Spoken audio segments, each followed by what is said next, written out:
Hey guys, so in this video I'm going to be ranking my high-end perfumes. These are all designer, should I say. I'm not going to include celebrity perfumes on these. This is literally just going to be full-on designer perfumes. So, first one I will start off with is this one here. This is Miss Dior's Eau de Parfum. This I really like. If you're a massive fan of roses, I definitely recommend you try this out. It is so nice. It's a really nice rose smelling perfume. Definitely recommend that if you like rose. It's one of those like grown up sweet smells as well, so there's that. Next one I have is this one. This is DKNY Be Delicious. This is a very nice like greenery smell, if that makes any sense. It's one of those like smells that reminds me of the outdoors. But yeah, usually I'm not a massive fan of fragrances like that, but this one doesn't just smell of greenery, it does have other notes to it as well that, you know, adds to it, so it doesn't necessarily just smell of full green. But yeah, I like this one. Next one I have is this one. This is Nina Ricci's. I want to say it's Luna. I believe it's Luna, but this is the limited edition bottle. This one, again, this one, from what I remember, I might have to smell this one actually. This one's like a fruity smelling perfume.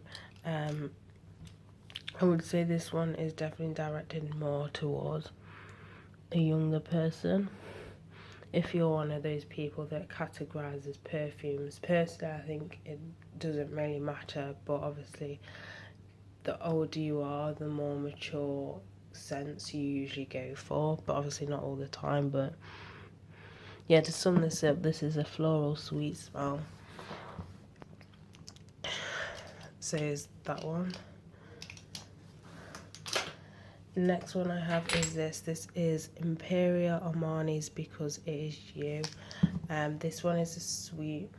Again, this is another sweet scent, but like a grown-up sweet scent, if that makes any sense. So it's not like a sickly sweet scent, but it is a sweet scent. But yeah, I like this one. The next one I have is this one. This is Calvin Klein's Deep Euphoria.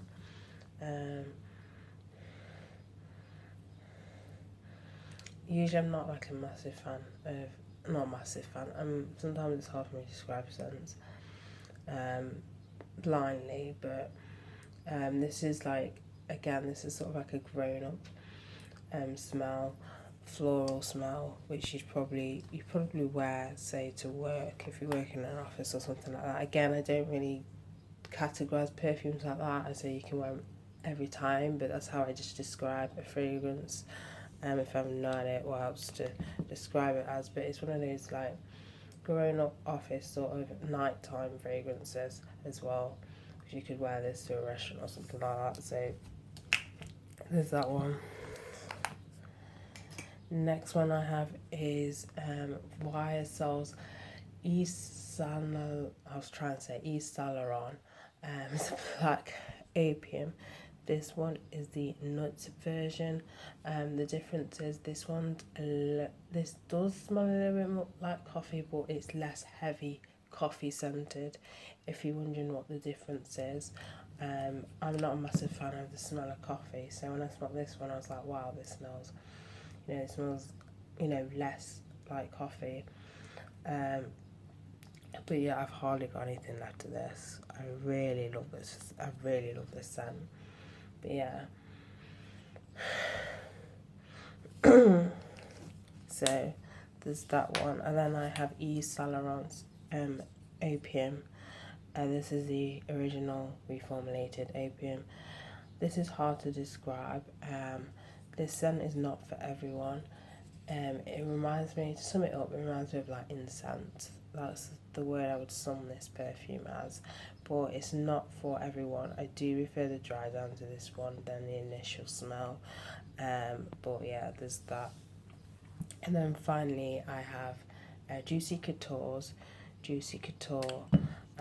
This is a floral scent.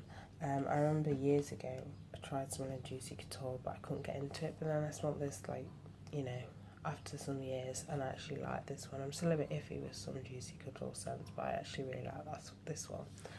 So that is it. So if I could pick my favourites, it probably has to be Miss Dior and Black Opium Nut as my go-to designer fragrances. So that's it for this video. So bye guys. I have one more fragrance I forgot to mention. I don't know how because the packaging's so bulky, but this is Pure Excess. I believe this is Paco Rabanne's. It doesn't say on the bottle, but I believe this is a Paco Rabanne fragrance. It's an alright aftershave, I would say, though. So I really like the bottle because it flips up like that. I would say though, when I did see the ad and then tried this, I thought, if you've seen the ad, you know what I'm talking about. I thought the ad was a bit over the top. It's a nice fragrance, but I wouldn't say it was like an amazing fragrance, which the ad claimed it to be. But it is an alright aftershave. So yeah, that is it now. I believe that is it now. So bye guys.